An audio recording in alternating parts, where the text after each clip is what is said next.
Assalamualaikum warahmatullahi wabarakatuh. Salam sehat dan salam semangat belajar. Jumpa lagi dengan saya, Ibu Elis, pada mata pelajaran dasar desain kelas 10. Video kali ini, Ibu akan membahas materi tentang unsur-unsur desain yang merupakan kelanjutan dari video sebelumnya, yaitu desain dan ruang lingkupnya. Sebelum melangkah lebih jauh, bagi seseorang yang ingin membuat desain, khususnya pada desain busana, wajib tahu terlebih dahulu apa itu unsur-unsur desain. Mari kita kupas tuntas apa aja sih unsur-unsur desain itu.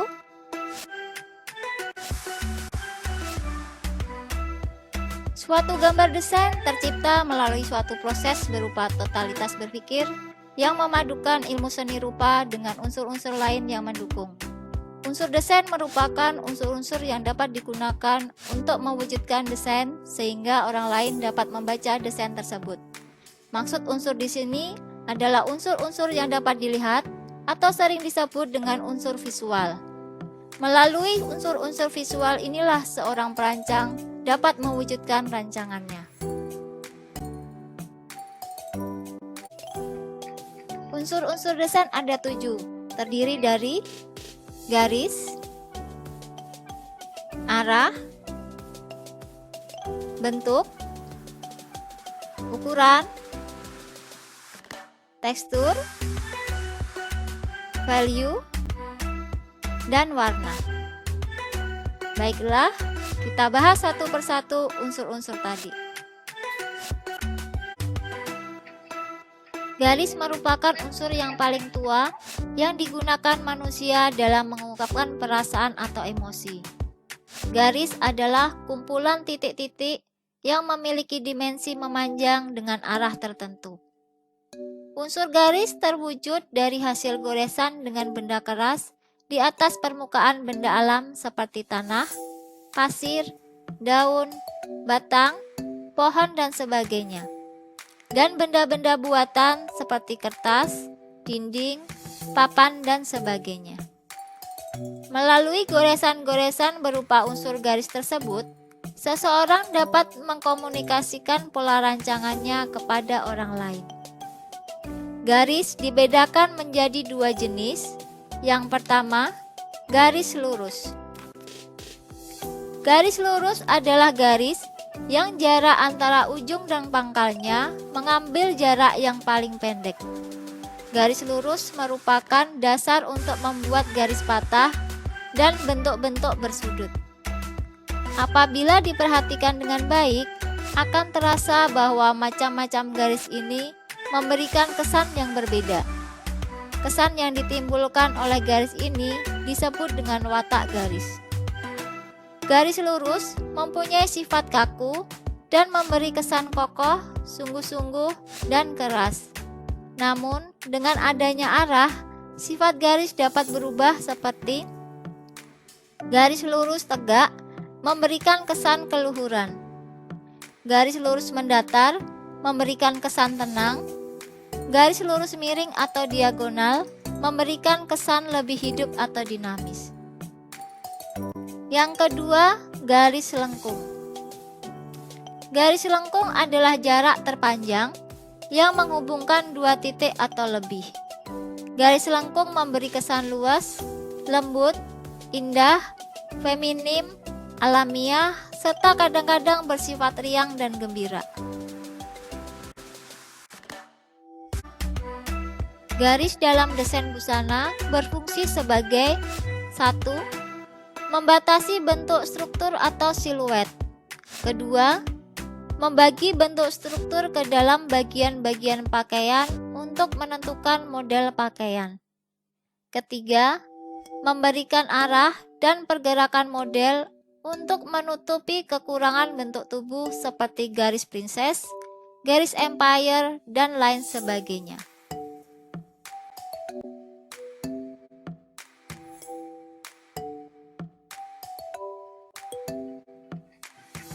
Unsur yang kedua adalah arah. Arah erat berhubungan dengan garis. Garis sendiri mempunyai arah mendatar atau horizontal, tegak lurus atau vertikal, dan miring atau diagonal. Arah garis yang berbeda akan memberikan efek yang berbeda pada penglihatan.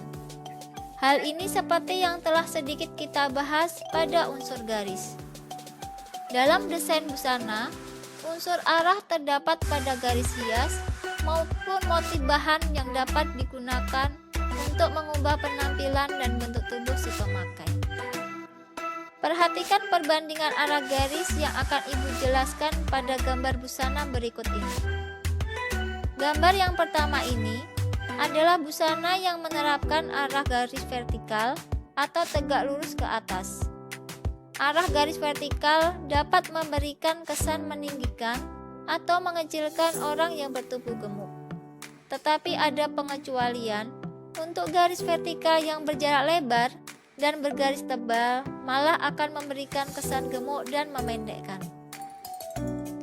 Gambar kedua adalah busana yang memiliki jenis bahan dengan motif garis horizontal atau mendatar. Arah garis horizontal cocok digunakan bagi seseorang yang memiliki tubuh tinggi kurus. Garis ini memberikan efek menggemukkan dan memendekkan, terutama pada pilihan garis-garis yang memiliki jarak lebar dan tebal.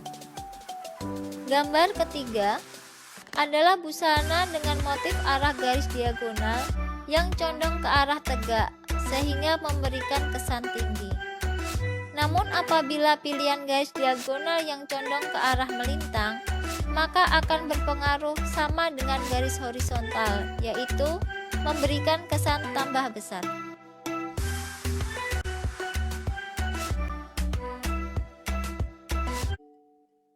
Bentuk merupakan unsur yang ketiga.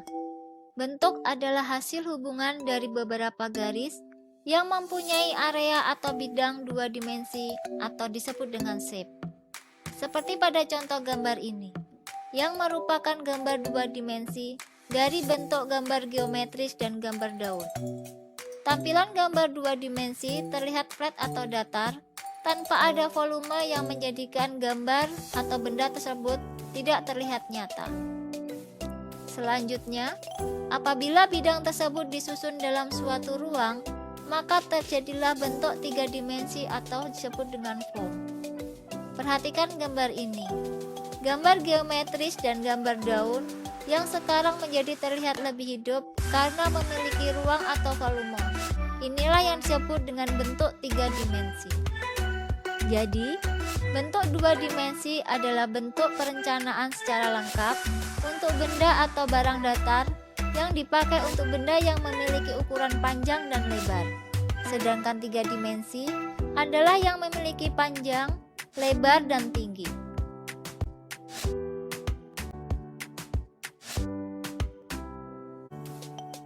Bentuk dibedakan menjadi 4 jenis, yaitu yang pertama, bentuk naturalis.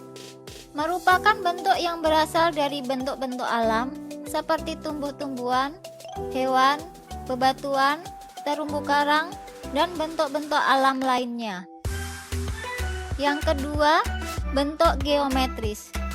Adalah bentuk yang teratur dan relatif dapat diukur dengan alat pengukur.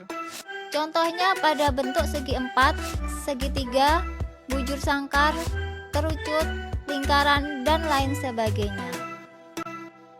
Yang ketiga, bentuk dekoratif. Adalah bentuk yang sudah dirubah dari bentuk asli melalui proses stilasi atau stilir, yaitu merubah atau memodifikasi dari bentuk alamiah menjadi bentuk baru. Dapat pula dengan menyederhanakan gambar dengan tidak meninggalkan karakter atau ciri khas bentuk aslinya. Bentuk-bentuk ini banyak ditemui pada ragam hias pada sulaman atau hiasan lainnya yang mana bentuknya sudah tidak seperti bentuk sebenarnya. Bentuk ini lebih banyak dipakai dalam menghias bidang atau benda tertentu. Yang keempat, bentuk abstrak. Merupakan bentuk yang tidak terikat pada bentuk apapun, tetapi tetap mempertimbangkan prinsip-prinsip desain. Untuk prinsip-prinsip desain akan kita bahas pada video selanjutnya.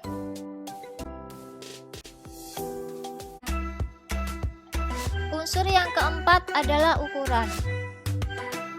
Ukuran merupakan salah satu unsur yang mempengaruhi desain pakaian ataupun benda lainnya. Unsur-unsur yang dipergunakan dalam suatu desain hendaklah diatur ukurannya dengan baik agar desain tersebut memperlihatkan keseimbangan. Apabila ukuran tidak seimbang, maka desain yang dihasilkan akan terlihat kurang baik. Misalnya pada bentuk proporsi tubuh pada gambar ini. Pada bagian badan atas, tubuh berukuran kecil, sedangkan pada bagian badan bawah, tubuh berukuran lebih besar. Hal ini menyebabkan gambar tubuh menjadi tidak proporsional. Contoh lain, ada seorang anak kecil yang bertubuh mungil menggunakan tas yang terlalu besar. Hal ini akan tampak terlihat tidak seimbang.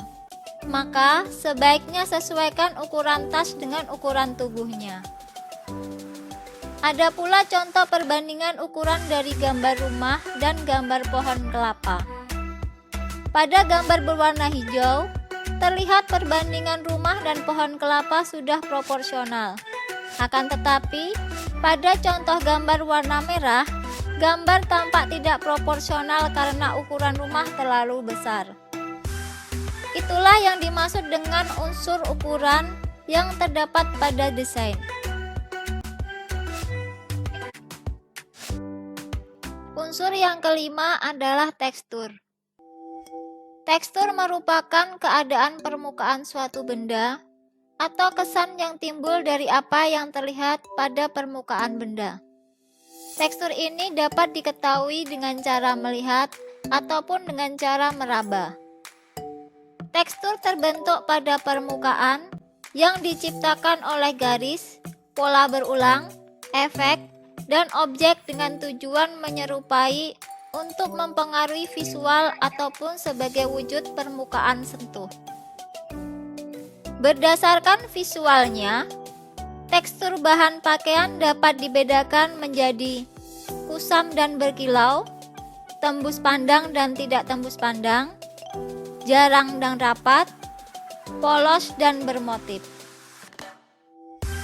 Berdasarkan sentuhan kulit pada ujung jari, bahan pakaian dapat dibedakan menjadi bahan tebal dan tipis, lembut, halus dan kaku, licin dan kasar, bergelombang, berbulu dan rata.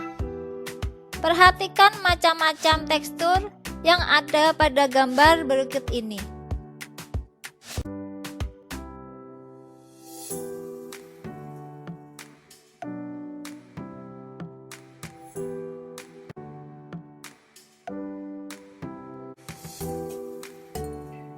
Macam-macam jenis tekstur tadi memiliki pengaruh pada penampilan seseorang. Berikut ini contohnya. Pada tampilan gambar busana ini menggunakan jenis bahan yang kaku. Tekstur yang kaku tidak mengikuti bentuk tubuh, sehingga bisa dimanfaatkan untuk menutupi bentuk tubuh yang kurang ideal. Misal, tubuh bagian atas kecil dan panggul besar. Menggunakan tekstur kaku untuk menutupi badan kecil menjadi seimbang dengan ukuran panggul. Tekstur kaku tidak cocok untuk orang yang gemuk karena akan terlihat semakin gemuk. Gambar selanjutnya merupakan busana yang menggunakan bahan dari jenis yang kasar. Tekstur kasar memberi kesan gemuk, sedangkan bahan yang lembut tidak berpengaruh terhadap kesan gemuk ataupun kurus. Asalkan dipilih dari jenis bahan yang tidak berkilau. Gambar busana ini terbuat dari bahan yang transparan atau tembus pandang. Tekstur tembus pandang sulit buat menutupi kelemahan bentuk tubuh yang kurang ideal. Jadi, cocoknya buat mereka yang bentuk tubuhnya ideal. Sebaliknya, tidak cocok untuk orang yang bertubuh gemuk ataupun bertubuh kurus. Gambar busana selanjutnya menggunakan bahan yang berkilau. Tekstur yang berkilau akan memberi kesan memperbesar objek sehingga cocok untuk orang yang kurus agar terkesan lebih gemukan. Karena tekstur berkilau memantulkan cahaya yang lebih. Sedangkan tekstur kusam atau tidak berkilau memberi kesan menyudutkan objek sehingga cocok untuk orang yang bertubuh gemuk. Gambar yang terakhir adalah busana yang memiliki jenis bahan berbulu. Tekstur berbulu, permukaannya timbul dan terkesan tebal, sehingga tidak cocok untuk yang bertubuh gemuk, melainkan lebih sesuai untuk orang dengan tubuh kurus.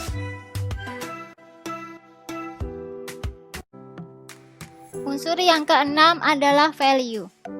Benda hanya dapat terlihat karena adanya cahaya, baik cahaya matahari atau bulan maupun dari cahaya lampu. Jika diamati lebih teliti, ternyata bagian-bagian permukaan benda ada yang tidak diterpa oleh cahaya secara merata. Ada bagian yang paling terang, ada bagian yang paling gelap, dan ada pula bagian-bagian di antara gelap dan terang. Sehingga timbullah nada gelap terang pada permukaan benda tersebut. Nada semacam itu disebut dengan istilah value. Value terpengaruh oleh adanya percampuran dari warna hitam yang akan memunculkan warna gelap. Sedangkan percampuran warna putih akan memunculkan warna terang. Setiap warna yang diperoleh mempunyai nilai yang berbeda. Misalnya warna merah tua, yaitu warna merah cenderung ke hitam, merah asli, dan merah muda, yaitu merah yang cenderung ke putih. Warna yang cenderung terang akan bersifat menonjolkan suatu objek dibandingkan dengan warna yang gelap. Jadi, untuk tubuh yang cenderung gemuk, dapat disiasati dengan pemilihan warna gelap untuk kesan langsing. Dan begitu juga sebaliknya. Pada pembuatan desain busana, saat mewarnai harus menggunakan value atau nada gelap terang. Hal ini bertujuan agar desain terlihat lebih nyata dan tampak siluet pada garis ataupun gelombang-gelombang yang ingin ditampilkan dalam desain tersebut. Seperti pada contoh gambar ini. Coba kalian perhatikan, lebih hidup dan lebih indah kan? Nah, nanti kalian kalau mendesain seperti ini ya.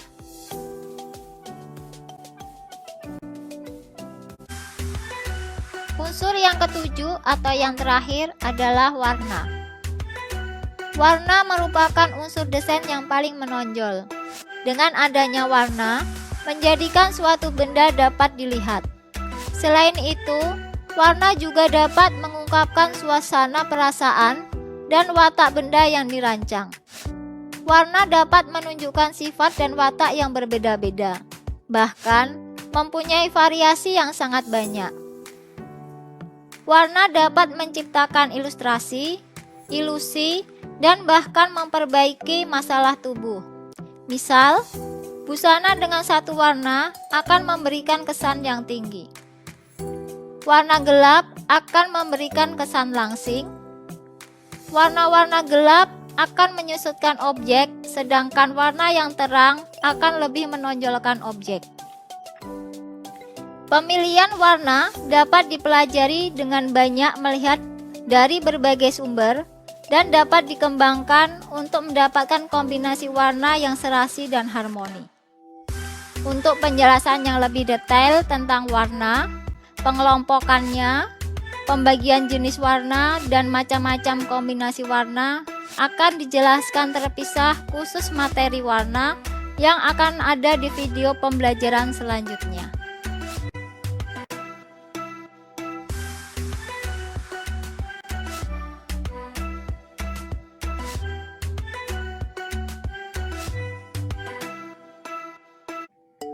Demikian pembahasan materi tentang unsur-unsur desain. Semoga dapat dengan mudah kalian pahami. Terima kasih sudah menonton. Jangan lupa subscribe. Bila kalian suka dan bermanfaat, silahkan like, komen, dan bagikan. Jangan lupa tekan tombol lonceng agar tidak ketinggalan tayangan video pembelajaran terbaru dari saya. Terima kasih. Wassalamualaikum warahmatullahi wabarakatuh.